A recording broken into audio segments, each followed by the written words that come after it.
I'm Jim McLean, and I grew up here in Underhill, down on the River Road, and went to school here. And yeah, I was in the I can't remember what grade I was in, but it had to be 1 through 4 because I was downstairs.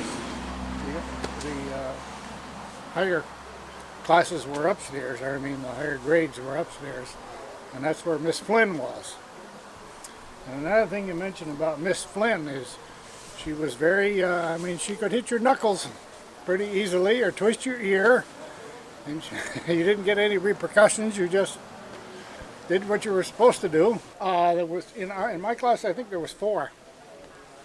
Yeah, and it was Evelyn LeGrand, Michael LaHoulier, myself, and Sally Jones. And of course, we had to, in the middle of the day when the teacher had to fire up, we had to get the wood for her and bring it to her. So you had a wood stove in the... Oh yeah, there's a big old wood stove right up front there where the donuts are. My name is Clark Wright, and I started school here in 1944. Now, we didn't have any of the amenities that modern schools have. Our water supply consisted in the lower grades. 2 boys, would march up to the house up above here and get a bucket of water. That was our drinking water for the day. We had earthenware pots, if you will, to hold the water. It was a push button type of thing, and cups. That was the drinking water, that was it.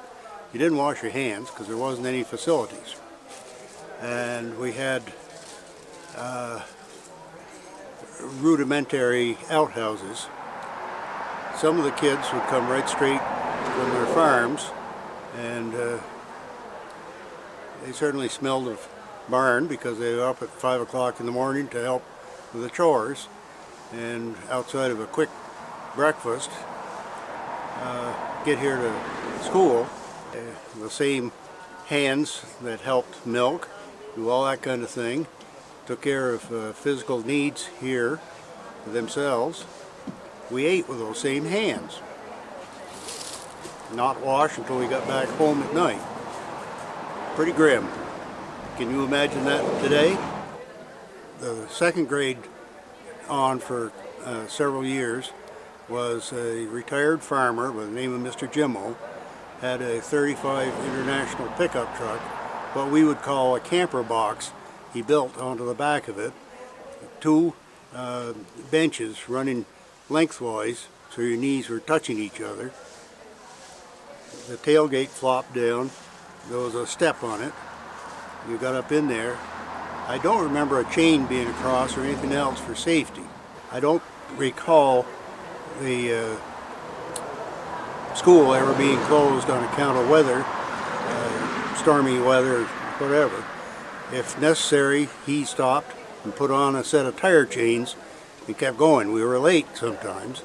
Now, as far as heat in the back of that International, your body heat was it. And I'll tell you, there was times I couldn't feel my feet when I got here. Then they got hold of a Federal. The name of the truck was a Federal, like a Ford or a Chevrolet or a Dodge. Excuse me. It was a bread truck in its former life. They cut some windows into it, painted it yellow, put some red lights on it. That was a school bus, and we made it to and from school in that. Kind of looked like a prison van as I look back at it.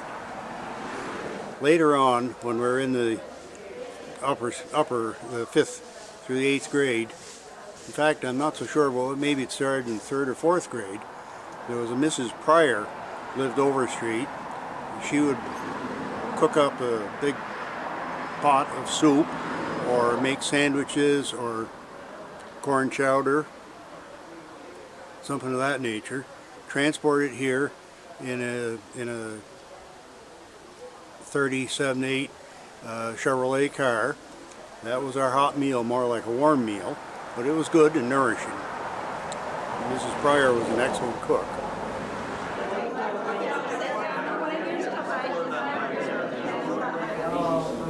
she does have a. Sandy Becker, right there. I'm Scott Tower, President of the Historical Society. Our first awards are for the Lucius Jackson. And for you who do not remember Lucius, which I don't, he was a resident here in Underhill from '56 to his death in '78. He had a lot of different hats here in town, and the thing I hear most about him are his wild parties. So I think some people probably do remember. So, back in late 70s, just before he passed away, they had a Lucius Jackson night at the town hall. And one of his good friends, Paul Cook, wrote a poem for him. He settled in the shadow of our mountain, but was never dwarfed by it. Countless are the flames of friendship that by his fireside he lit. Jack's joy of life is living it and doing things of worth. He has made a bright and better place of this tiny piece of earth. Great men and famous men will doubtless come and go, but Jack is as fine a man as we ever hope to know. I thought it was very nice, very appropriate. And now we'll go on to this year's recipients of Lucius's awards. We got 4 people who are being honored, and it's for their efforts in doing what you are sitting in. They did just a monumental amount of work. As president, I didn't have to do hardly anything at all. I had Roger and Susan and their band of employees, and they did all the work. First recipient is Peter Saja. And speaking for Peter is Roger. Where is Peter? I'm right here. I didn't know there were speeches required. No speeches. Roger's your mouthpiece. Boy, and I got an easy assignment. You got an easy assignment, man. Well done, Roger. Yeah. And Jean Archibald is the one who, sets the agenda for this particular segment. And she says, well, you can only talk for 3 minutes. Yeah. Lots of luck. Good. We're already 3 minutes behind schedule. Or 2.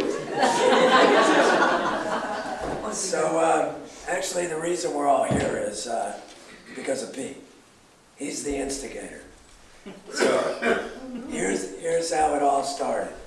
In 2013, we were going to have we had our 250 celebration of the town of Underhill, right?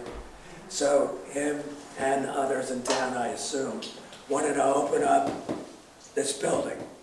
So, well, they can't open it up. There's no ADA ramp. You can hardly get in either door. So, who gets the building open? Pete builds the ADA ramp, the deck in the back, and the front step. And the building gets shown for the first time. Then, he's in and around the building and he sees this building is a mess. And he goes and talks to his buddy, Seth Friedman, who's a select board member. And between the two of them, somehow, I guess Seth must have said, why don't you start a task force? Pete puts together a task force to study this building and what would it take to put it back to what you see.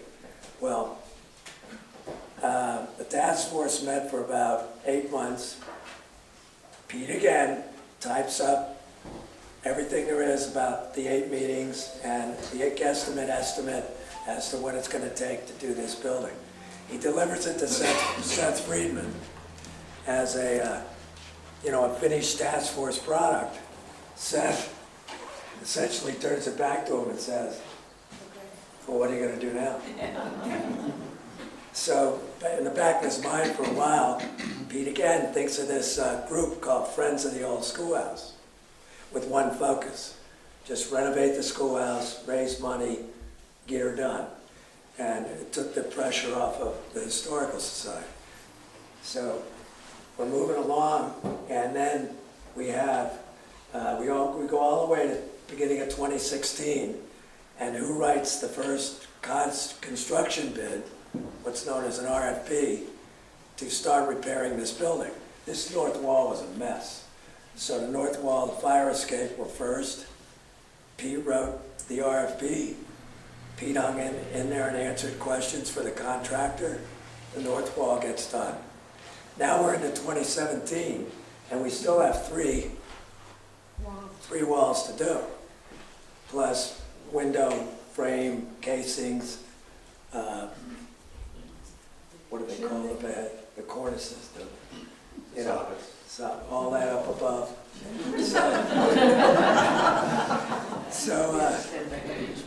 So here's where the snag comes, and Brian Bigelow's not here, but wish he was.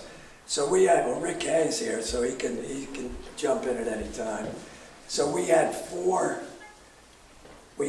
put out 4 construction bids because we had the first bid people answered with outrageous amounts of money to fix the other 3 walls.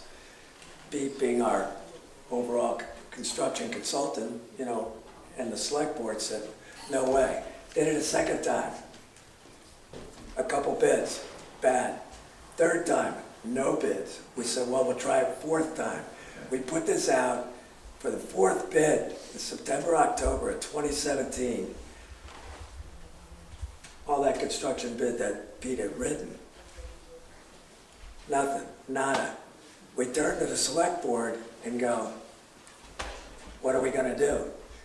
So this was a bit of a really good collusion. Yes. So Pete writes the construction bid, and the select board allows him to bid on it. And Pete does the work. Wow. And in 2018, he finishes the exterior of this building. And so that's what I said. He's the instigator. He started this, and he finished it. Thanks.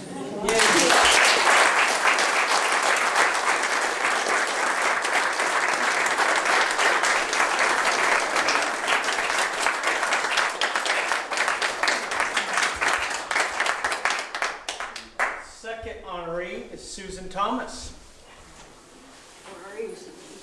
Your hand. I think.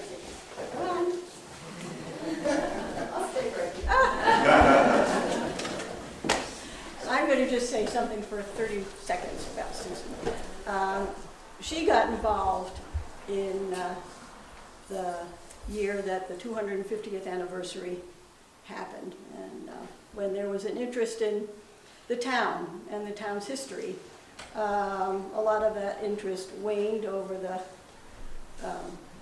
time. But Susan's interest in preserving old buildings was strong enough so that she persevered and got involved in this task force. She's good at writing grants, she's good at all kinds of things, and her energy and her interest just was amazing. And she was a person that this couldn't have happened if it wasn't for her. So I want to thank you, Susan. Absolutely.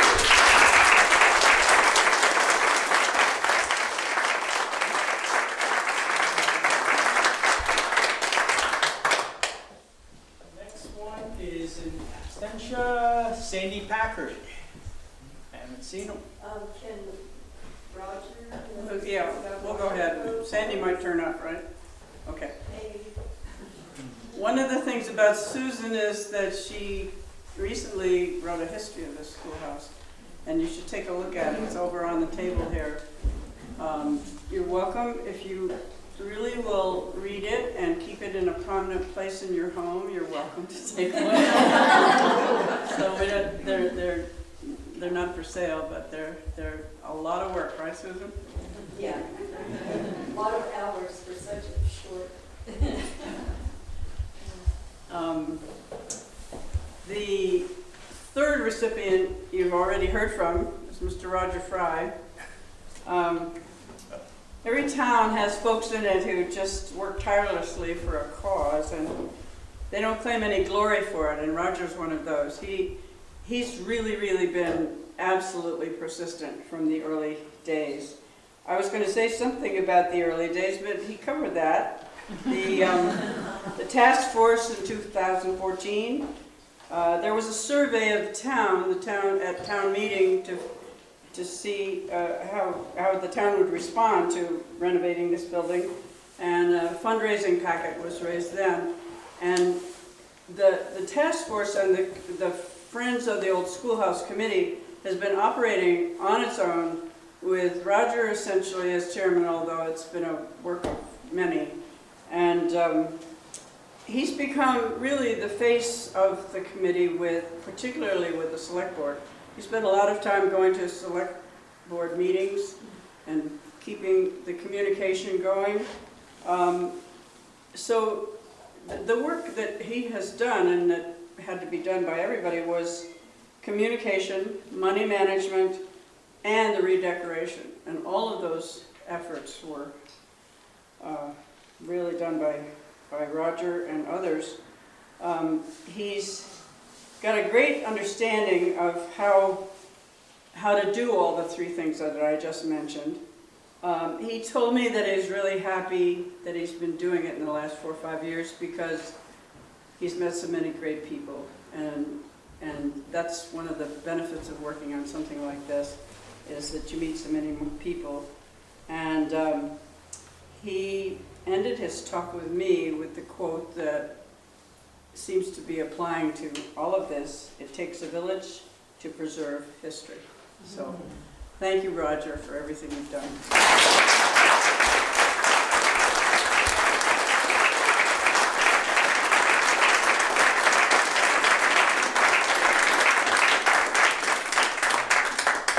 The person we skipped over was Sandy Packard. You guys can straighten me if I'm wrong, but Sandy replaced the windows. So wait a second, Susan is going to talk Oh, about you it. are? I'm Yeah, sorry. she's ready to talk about it. Do it together. You're up.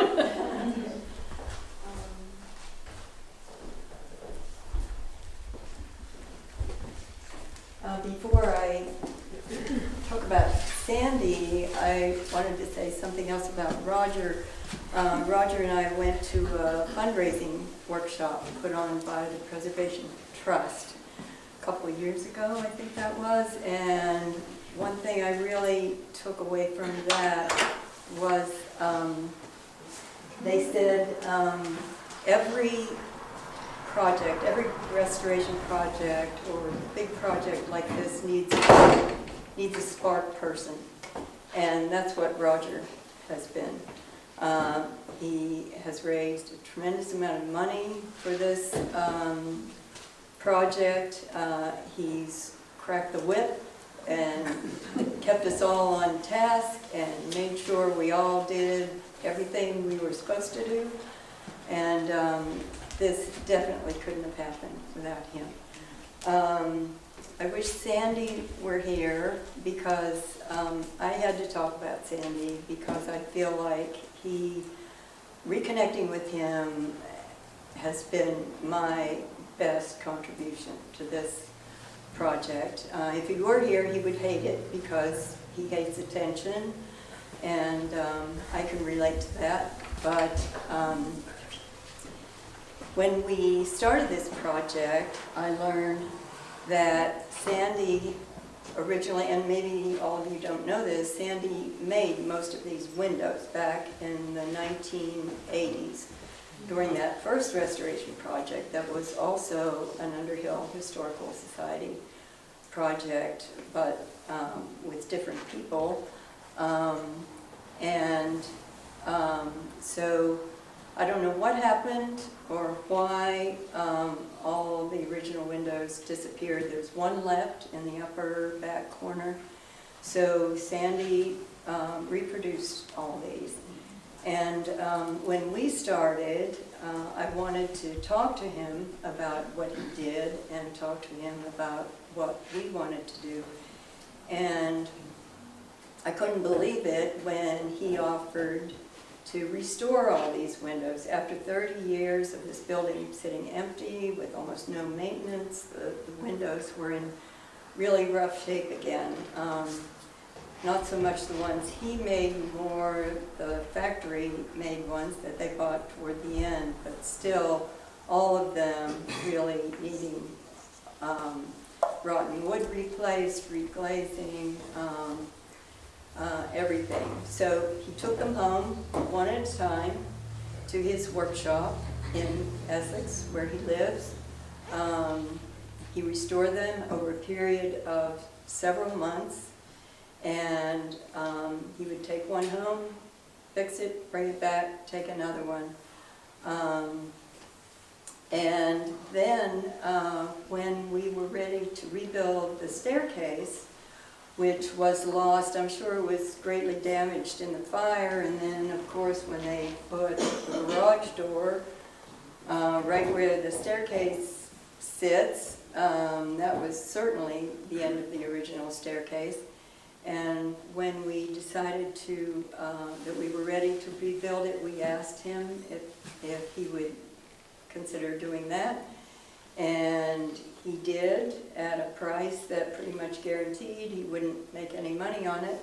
And I should also say that the windows that he restored, he did absolutely free. He charged us no labor whatsoever. He only charged us for the cost of the materials, which was just a pittance.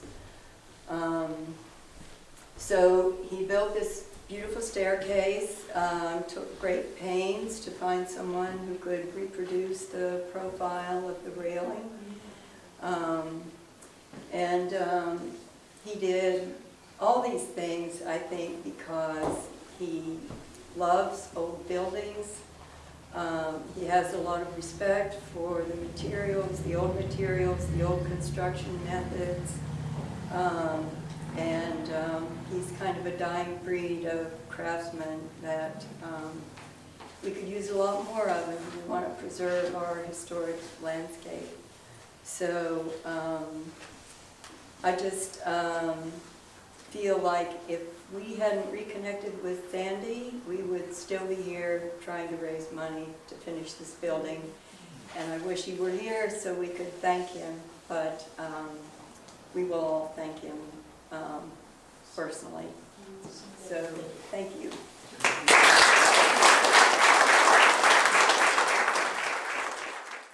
The other thing I wanted to say is that having a reading room dedicated to her seems so apt, because she read and read and read and read and read. She always had about 25 different magazines and about 40 different books, and I'm slightly exaggerating, but that's the idea. And growing up, she read to us all the time and instilled the fever in us, so I think it seems very appropriate, and thank you all. It means a lot to us that you did this, so thank you.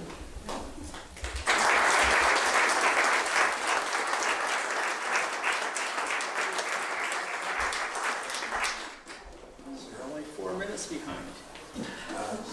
The next item was the unveiling of the... You have something? Yes, you did. It's not on my agenda. Yeah. No, we won't be long. I only got a couple things. One is, what I'm really here to do is to introduce Pat Sabalas on behalf of the town. But before that, I wanted to mention that we have these free. This is a history that Susan Thomas wrote, so we printed lots of them. So we hope you'll take one home. And this is a list of everyone who helped out on this schoolhouse and in their categories of help that they did. And to some people it's meaningful. So, and we had a lot of volunteers that helped out here, and like in any project, without volunteers, it just isn't really going to happen. So I felt I wanted to bring 3 people, or name 3 people who were always here on a beck-and call. So they're not all here, but Tim Durbrow, Michael Malott, and Peter McCone. Whenever I called them, they were here, and we could never have gotten done a myriad of small sort of punch list items without their talent and their skill. So I guess that's it on that. But the other thing is, and in this list, we list all the select board members over the 5 years. The reality is, if you don't know, that the town owns this building. So everything that we did was with their, with their consent. They own it. That being said, though, the end game of what I'm saying is, it's great that we had total support. And I don't mean just partial finance support. By the way, it was a 50-50 deal. We raised 50% of the money, and they used 50% of their money to get this done. It's pretty close to 50-50, as it turns out. In any case, the select board was more than just money. It was they believed in the project, and they were all in on the project, from Seth Friedman on down to David Rogers, Rick Kay, I don't want to miss anybody, Cliff Peterson, and Kurt Johnson, Pat Sabalas. So I'm done, but without the town and the way they approached the project, well, we'd still be working it. So Pat is here to say a few words on behalf of the town.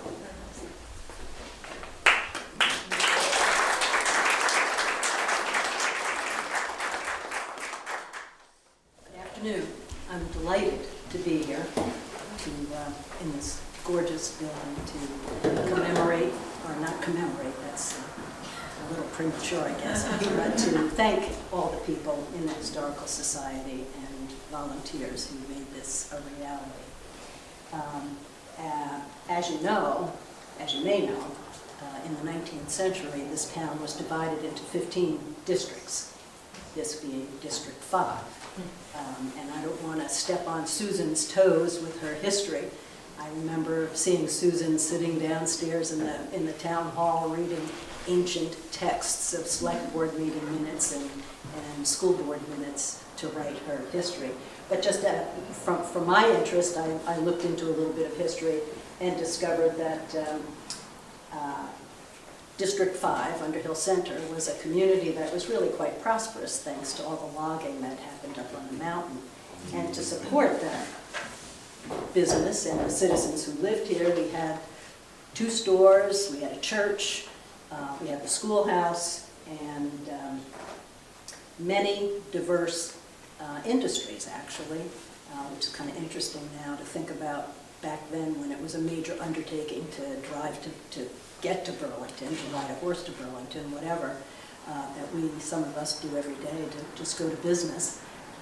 Back then there was all kinds of industry, and Lorraine Dwyer's history of Underhill, Vermont, which we sell at Town Hall, indicates that there were blacksmiths and wheelwrights, there were cider mills and sawmills, a grist mill, a carding mill, a starch mill, a carriage manufacturer, and a creamery right here in District 5.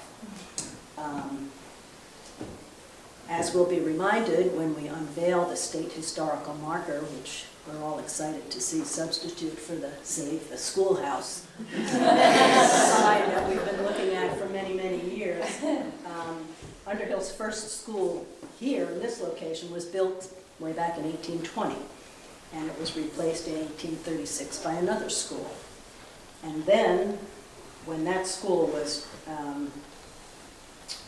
destroyed because it had served as a pest house during an epidemic, this current building was erected as a one-room school back in 1861, just before the Civil War. The second story was added in 1915, but there was never any plumbing, indoor plumbing yet. So Underhill children were educated in this building, so to speak, for just about 90 years. And unfortunately, in 1951, there was a fire that prompted the town to build a central school just up the road here. This schoolhouse, I guess you already know, I missed the early part of the program, then became a garage for the school bus. And it's amazing to me to look around at this building now and to think once we had dirty old greasy school buses parked in here. So that brings us to the reason we're here today. And that is, for me, on behalf of the town, to thank the Underhill Historical Society, and especially the Underhill Historical Society's Schoolhouse Task Force, which includes Susan Thomas, Roger, and Pete Seja, and of course Sandy Packman. I have a story. Sandy worked on our house, which isn't quite as historical as this, but I think it probably has as many problems as the schoolhouse might have. Many years ago, he worked on our house, and one time he and I was painting and he was doing carpentry in the same room, and we, had wonderful conversations during that time.